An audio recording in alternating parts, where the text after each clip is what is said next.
كاريلي: أريد تحويل الاتحاد إلى برشلونة غوارديولا. كشف البرازيلي فابيو كاريلي المدير الفني للفريق الأول لكرة القدم بنادي الاتحاد عن طموحه في تقديم كرة جميلة تشبه ما قدمه المدرب الأسباني الشهير بيب غوارديولا، مؤكدا في الوقت نفسه أنه لا يملك اللاعبين القادرين على تحقيق ذلك. وقال كاريلي خلال حواره مع برنامج دي بلاكا البرازيلي: أتمنى تقديم كرة جميلة مثل ما قدمه برشلونة تحت قيادة المدرب بيب غوارديولا، لكني مدرب واقعي وأعلم أنه ليس لدي لاعبين قادرين على القيام بذلك. وأضاف: الأمر أشبه بأن يعطوك برتقالا فقط ويطلبون منك عمل سلطة فواكه، وأريد ضم لاعبين يتمتعون بشخصيات قيادية في وسط الملعب ويتحكمون بسير اللعب. وأكد المدرب البرازيلي أنه يسعى لضم مهاجمين لديهم بعض صفات لوكاكو ولوتارو مارتينيز مهاجمي نادي انتر ميلان الإيطالي، خاصة وأن مهاجم الاتحاد الحالي الصربي ألكسندر بريغوفيتش لديه مشاكل تكتيكية وبدنية لتنفيذ بعض الأفكار، مشيرا إلى أن العميد لا يستطيع اللعب بدفاع متقدم لعدم وجود لاعب سريع في العمق الدفاعي. وأوضح كاريلي أنه كان يريد اللعب مع الاتحاد بطريقة 4-3-3، لكن العناصر المتوفرة لم تساعده، فاضطر إلى تغيير الطريقة إلى 4-2-4 ثم 4-2-3-1، لافتا إلى أنه يفكر في تغيير أسلوب لعب الاتحاد إلى 3 مدافعين حال ضم مدافعين سريعين في العمق.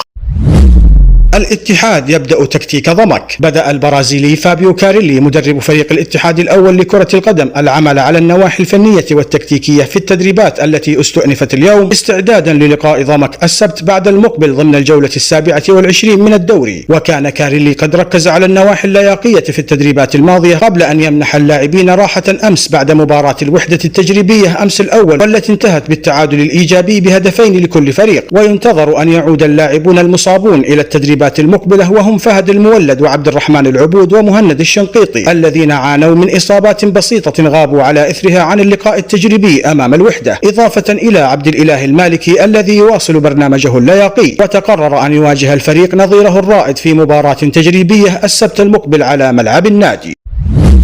المنتشري يهاجم الصحفي بسبب الإصابة. أثارت إصابة زياد الصحفي الجدل في برنامج الدوري مع وليد مساء أمس، إذ هاجمه مدافع الاتحاد السابق حمد المنتشري وحمله مسؤولية تلك الإصابة. وعانى زياد الصحفي من كسر إجهادي في الساق، وقد خضع لعملية جراحية يوم أمس في أحد المراكز الطبية المتخصصة، ومن المتوقع عودته للعب مع انطلاق الموسم الجديد. وأشاد المنتشري بقدرات زياد الصحفي ومستواه مع الاتحاد خلال المواسم الأخيرة، لكنه هاجمه بقوة وحمله مسؤولية الإصابة لأنه لم يخضع للراحة المطلوبة عند تعرضه للإصابات العضلية وتحامله على نفسه، إذ قال بأن الاتحاد كان بحاجة للصحفي لأنه كان يمر بمرحلة صعبة، لكن زياد يتحمل مسؤولية تلك الإصابة وهو أحد اللاعبين المهمين في الاتحاد، لكنه أكثر من مرة يلعب دون أن يتعافى بشكل كامل من الإصابة، وعليه أن يتحلى بالاحترافية وألا يلعب إن كان مصابا أو مجهدا. والآن قد خسره الاتحاد ولا أتوقع أن يتواجد في نهائي البطولة العربية.